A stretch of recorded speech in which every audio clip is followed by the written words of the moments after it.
Merci pour cette opportunité. Je me présente, moi c'est Kobiagda Brahim, hein.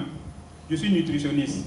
En fait, c'est mon mentor qui devait faire la présentation, du nom du professeur Zungrana Steve Léons. Donc pour des raisons personnelles, il ne pourra pas effectuer le déplacement ce soir. Donc il m'a chargé de faire la synthèse, voilà, de ce qu'il a fait comme présentation pour vous présenter sur les produits de la structure. La présentation s'articule sur comment prendre naturellement sa santé en main. Donc ce qui veut dire que normalement votre santé doit se trouver dans vos assiettes. Comment se nourrir pour pouvoir garantir une bonne santé?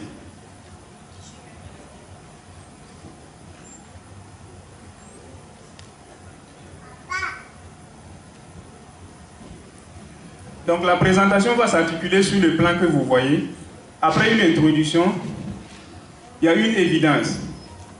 C'est-à-dire tout est une évidence. L'alimentation, c'est une évidence. Et lorsque l'alimentation, vous avez une mauvaise alimentation, cela va créer des dysfonctionnements dans votre organisme, ce qui va vous amener des maladies. Donc pourtant, il y a des méthodes naturelles, telles que les produits que la structure vous propose, et qui sont également naturels. Ce sont des compléments alimentaires qui sont naturels, donc ce n'est pas des trucs synthétiques, et ils sont tous certifiés. Et maintenant, que faire? Qu'est-ce que vous devriez faire pour maintenir votre santé? Quand est-ce que vous devriez le faire et comment vous devriez le faire? Ensuite, on va vous présenter comment survient la maladie à travers le stress oxydatif, le rôle de l'antioxydant et la complémentation alimentaire. Et enfin, une conclusion.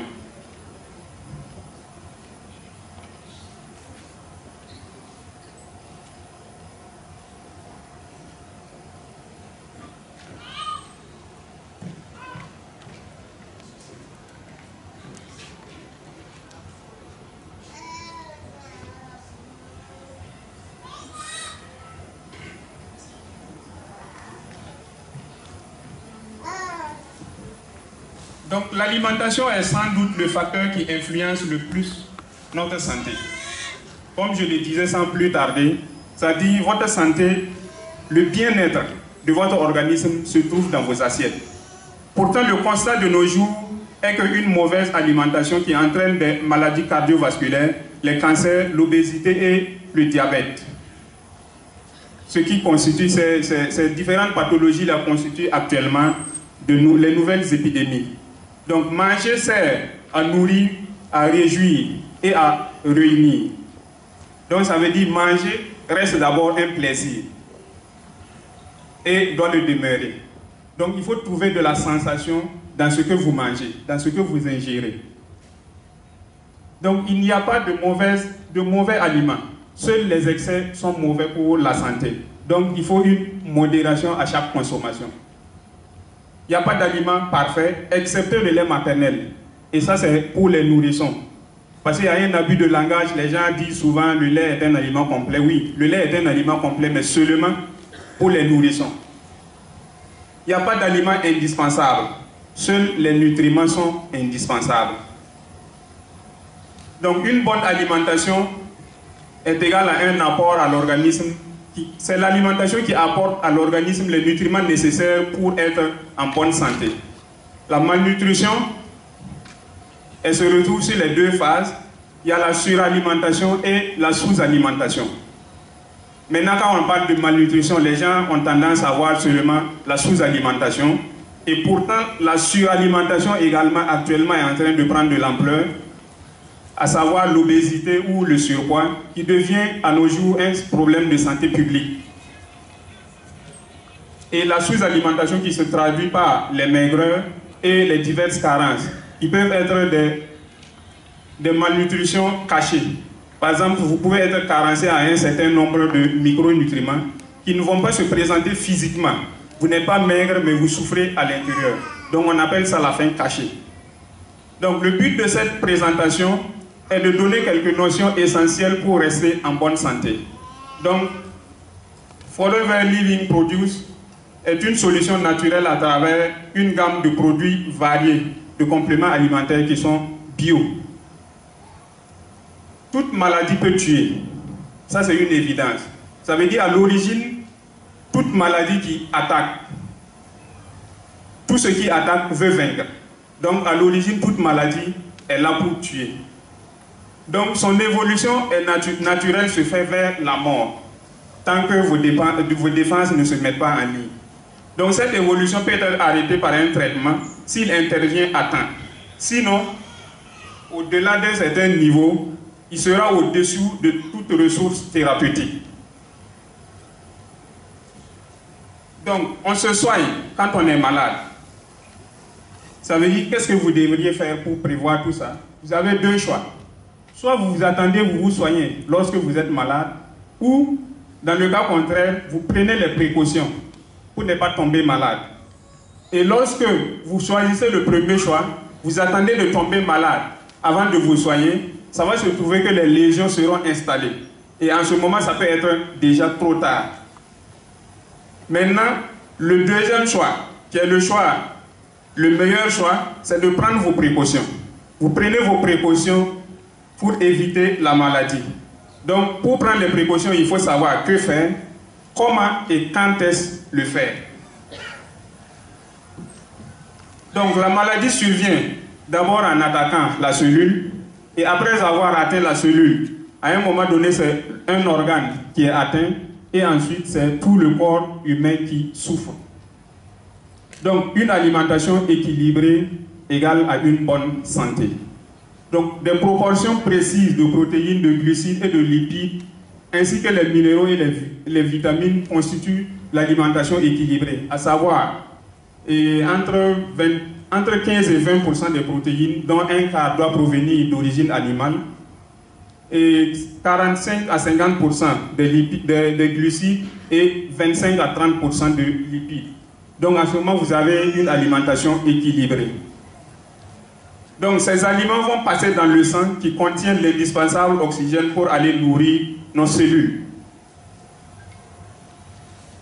Donc les cellules font l'échange avec le sang en se débarrassant des déchets dans le sang et en récupérant les différents nutriments, à savoir les protéines, les lipides, les glucides, l'oxygène nécessaire et les vitamines et les minéraux. Cet échange est nécessaire au maintien de la vie. La qualité de cette vie dépend du respect des proportions entre les aliments consommés. Malheureusement, de nos jours, on assiste à une habitude alimentaire qui est inadaptée. Donc cette habitude alimentaire inadaptée là est soit c'est devenu une addiction, on a souvent trop de sucre ou trop de sel. Parce qu'on a l'habitude, quand quelque chose n'est pas sucré dans la bouche, ça ne passe pas. Et quand quelque chose n'est pas salé dans la bouche, ça ne passe pas. Donc c'est devenu une addiction. Pourtant, les excès de ces sucres et de ces sels-là vont entraîner des dysfonctionnements dans l'organisme qui vont conduire à des maladies. Il y a également la consommation de graisse. Lorsque l'alimentation contient trop de graisse animale, ce sont des graisses saturées et ces graisses-là également peuvent entraîner des maladies, des dysfonctionnements au niveau de l'organisme. Il y a également le manque de fibres végétales dans notre alimentation. Quand on dit par exemple manque de fibres, c'est vrai qu'il y a une panoplie d'aliments riches en fibres, mais si nous prenons par exemple des aliments courants, on dit par exemple les feuilles d'aubergine sauvage, d'aubergine locale, qu'on appelle le kumvaro. Actuellement, combien sont prêts, par exemple, à prendre ça par exemple comme entrée, manger le kumvaro avant de manger son repas principal? On préfère la salade. Par exemple, les feuilles de gombo, ce sont des recettes de vieilles mères que les gens consommaient au village. Les gens ont abandonné ça. Je cite que ça parce que ce sont des feuilles que, pour moi, je me dis, c'est accessible à tout le monde. Mais les gens ne veulent plus en consommer. On a changé nos habitudes alimentaires et c'est ce qui nous crée les maladies. Donc, il y a également trop peu de micronutriments essentiels dans notre alimentation. Donc, les habitudes alimentaires, là, lorsqu'il est inadapté, ils vont conduire à un dysfonctionnement. Et ce dysfonctionnement va conduire à des maladies. Et ces maladies-là, l'origine de ces maladies-là, c'est le stress oxydatif. Donc on va voir ce que c'est que le stress oxydatif. Donc, dans l'organisme, il y a des échanges chimiques entre les molécules. Donc, après ces échanges-là, il y a des molécules, des atomes qui apparaissent qu'on appelle radicaux libres, qui sont instables. Donc, ces radicaux libres-là vont entraîner des dysfonctionnements de la cellule. Parce que ces radicaux libres vont aller se fixer aux molécules qui forment les membranes des cellules et qui vont entraver le fonctionnement de ces cellules-là. Donc, lorsque plusieurs cellules sont atteintes par ce dysfonctionnement-là, c'est un organe entier qui fonctionne mal. Et ensuite, c'est une maladie qui survient.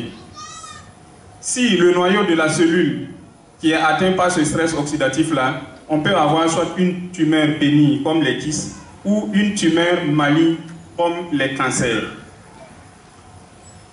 Donc le stress oxydatif va aboutir à la maladie, ce qui découle de l'accumulation des radicaux libres. Donc ces radicaux libres-là peuvent toucher tous les tissus de l'organisme.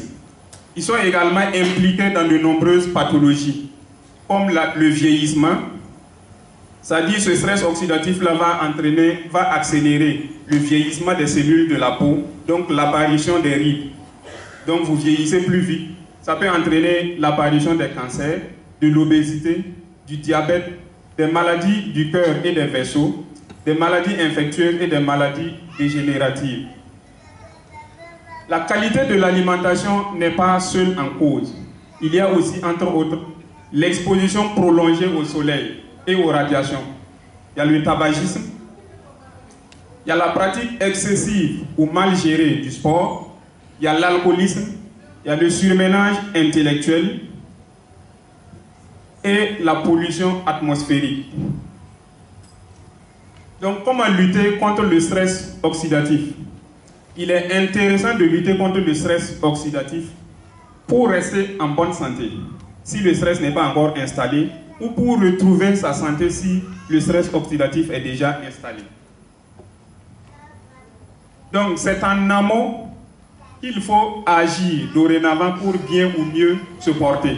Ça veut dire qu'il ne faut pas attendre que la maladie s'installe avant de commencer à chercher les solutions. Il ne faut pas laisser que le stress oxydatif s'installe.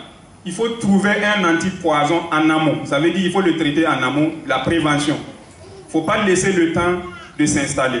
Parce qu'une fois qu'il s'installe, avant que vous ne commencez à chercher les solutions, il se pourrait qu'il fasse des dommages. Et ce qui est gâté, que vous avez réparé, ne peut pas être la même chose que ce qui n'a pas encore été touché. Donc c'est en amont que la lutte contre le stress oxydatif doit se faire.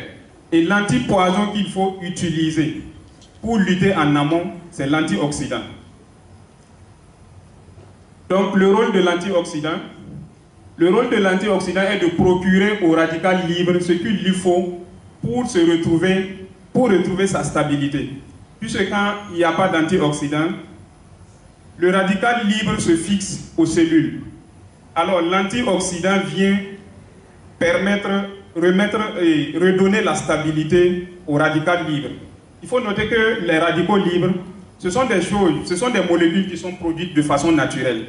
Et l'organisme est préparé pour lutter contre ces antioxydants, ces radicaux libres-là. Et c'est lorsque la production est excessive qu'on a besoin d'apports extérieurs. Donc, ces antioxydants-là vont empêcher aux radicaux libres d'agresser d'autres molécules. Il va prévenir les dysfonctionnements et réparer les éventuels dégâts. Donc, ces antioxydants-là agissent partout où il y a des radicaux libres. Donc, il y a deux types d'antioxydants. Comme je disais tantôt, il y a ceux qui sont fabriqués par notre organisme pour se défendre naturellement. Et il y a ceux qui ne peuvent pas être fabriqués et qui, heureusement, pour la plupart, nous sont fournis par l'alimentation. Et notre alimentation, je disais, ça veut dire que notre santé doit se retrouver dans nos assiettes. Et dans ces alimentations, il y a les compléments alimentaires que la structure nous propose, qui sont des compléments alimentaires qui regorge des antioxydants puissants qui sont naturels et certifiés pour lutter contre le stress oxydatif. Ils sont de nature très diverse. On les retrouve dans les fruits et légumes, les produits végétaux, graines et huiles végétales surtout, les vitamines et certaines boissons aussi comme le thé ou le vin, mais à consommer avec modération. La complémentation alimentaire. Donc celui qui aujourd'hui n'a pas le temps pour sa santé devra demain avoir beaucoup de temps et d'argent pour sa maladie. Donc il est toujours mieux de prévenir. Donc il faut trouver le temps aujourd'hui pour sa santé. Parce que ça ne sert pas de laisser la maladie s'installer. Il peut arriver que la maladie s'installe et ce sont des maladies que vous allez prendre peut-être des traitements à vie. Non seulement c'est fatigant et ça demande beaucoup de moyens.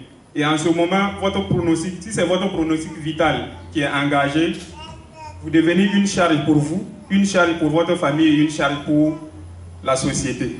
Donc, le meilleur des cas là, il faut prévenir. Aujourd'hui, il faut avoir le temps pour votre santé, pour ne pas chercher beaucoup de temps et beaucoup d'argent demain pour s'occuper de vos maladies.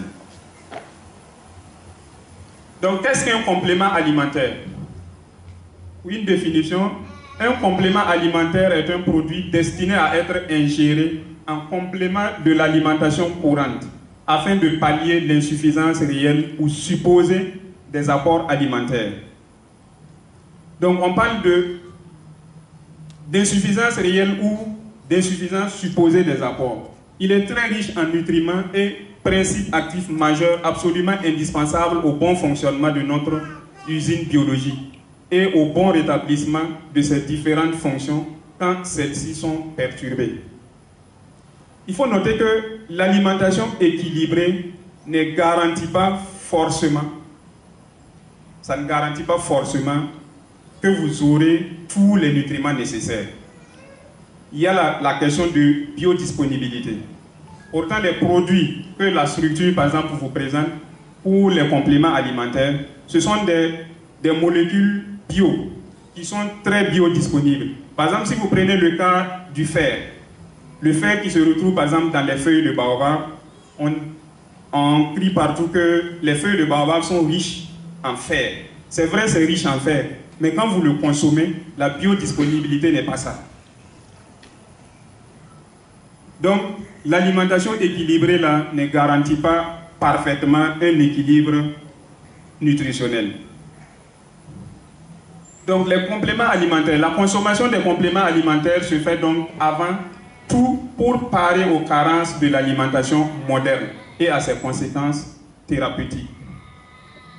Donc, les compléments alimentaires là, vous allez les prendre, c'est pour un complément de votre assiette. Ce ne sont pas des médicaments, mais ce sont des aliments qui peuvent être utilisés pour guérir. Ce n'est pas un médicament qu'on peut prescrire pour dire, voilà, si vous prenez tel complément alimentaire, ça va soigner telle maladie, mais ça peut accélérer la guérison. Donc, Forever Living for Produce offre une gamme de produits véritables, concentrés d'antioxydants puissants, dont le gel d'aloe vera est le produit phare. Mais attention, c'est ce que je disais en amont, les produits Forever Produce ne sont pas des médicaments pharmaceutiques, mais des compléments alimentaires. Donc voici le gel d'aloe vera, sa composition, ça veut dire que c'est vraiment un produit qui contient presque tout. En termes de vitamines,